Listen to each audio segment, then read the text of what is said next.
How to Create a Glitch Monologues Season 24 Chapter 6. This is Season 24 of How to Create a Glitch in the Matrix Monologues Episode 6. In this episode, we will be discussing the bodily rhythms as described in How to Create a Glitch, the complete series in more detail. Specifically, we will be asking what it is about the bodily rhythms and their inhibition that makes glitching possible. To start out, the bodily rhythms are the cycles of behavior which reoccur periodically due to our physiological needs. They may be created by a physical requirement, such as the urination cycle, in that we require water and produce waste. Or they may be the result of an artificial need such as a dependence on cigarettes. In any event, it is enough to say that we require some release, which originates the cycle, and then inhibit that release for the remainder of the cycle, until it recurs. Now, the word inhibit here is very significant, as we have talked a lot about inhibition in the context of behaviors in general. Inhibition of an impulse redirects that impulse out of our conscious mind into our unconscious, our shadow self, and the non-consensual reality that we produce. Likewise, inhibition of an impulse, we know from the episode on appropriation, causes that impulse to be appropriated by others, or by ourself in a different plate or universe. This follows both from the rule of conservation, and from the all-in-all principle. The significance of inhibition in directing behaviors into other universes, or our non-consensual reality, arises out of the fact that an inhibited impulse presuggests the existence of a choice.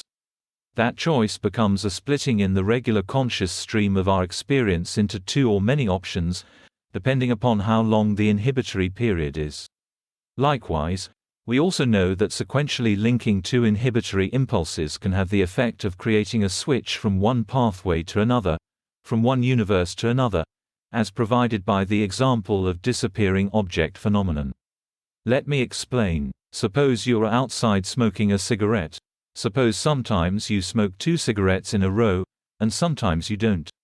Now suppose that you decide not to smoke a second cigarette, that is, you inhibit the impulse to smoke a second cigarette, and go inside, looking for a drink. Now, suppose that in one universe, you smoked 2 cigarettes, and went inside, leaving your phone in your pocket and getting an orange energy drink out of the fridge to drink. Now suppose in the actual universe you are in, you smoke 1 cigarette and then decide to have a coffee. On your way to the fridge to get the milk for your coffee, you look at your phone and put it in your pocket. Now, once you reach the fridge, you change your mind, and decide to have an energy drink, anyone but orange, but as you reach for a drink, you change your mind and take an orange energy drink. You then close the fridge door.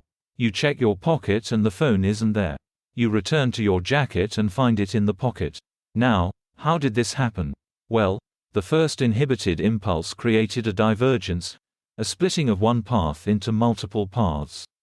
The second impulse inhibited, the desire to have a coffee, created a divergence as well, and the third impulse inhibited, that is to have an orange energy drink despite your initial thought to have any color but orange, created a third splitting. Each of these inhibited impulses is associated with many paths, but your final choice, to have the orange energy drink, is consistent with only one. That is, the pathway where you had 2 cigarettes initially. What this tells us is the following: the system follows the parsimony principle. The simplest pathway between A when you smoked a cigarette and B when you had your orange energy drink is predicted by the pathway where you smoked 2 cigarettes and inhibited no impulses. That is to say, in the double cigarette path, you went straight from satisfying one bodily cycle to another, without any inhibition or choice. This tells us that history reflects the simplest pathway between our impulses, not the most complex. The phone exhibited disappearing object phenomenon because the pathway in which it remained within our pocket required too many choices, too many paths, which led to too much divergence. Look at it this way. Every moment that we choose not to satisfy an impulse, we are creating a universe where we did. And every moment that we give in to an impulse, we are becoming predictable to the system. This tells us a few things. It tells us that our cycles of rhythm are also our cycles of creation. We create during the periods we inhibit ourselves. And we prune those universes when we indulge our needs.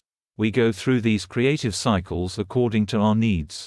Now, it also follows that to create a glitch, you have to resist these impulses longer than you normally would, or pair inhibited impulses sequentially, as in our example, and the reason for this is the following. The more complex the path you take from point A to point B, the more likely parsimony will require the elimination of some aspect of the experience when there is a simpler path from A to B. Likewise, in the elimination of our predictability, the certainty of our release, there is a discontinuity, a splitting which results in realities beyond our ordinary comprehension. That's the end of the podcast for today. If you enjoyed it, please like, comment and subscribe.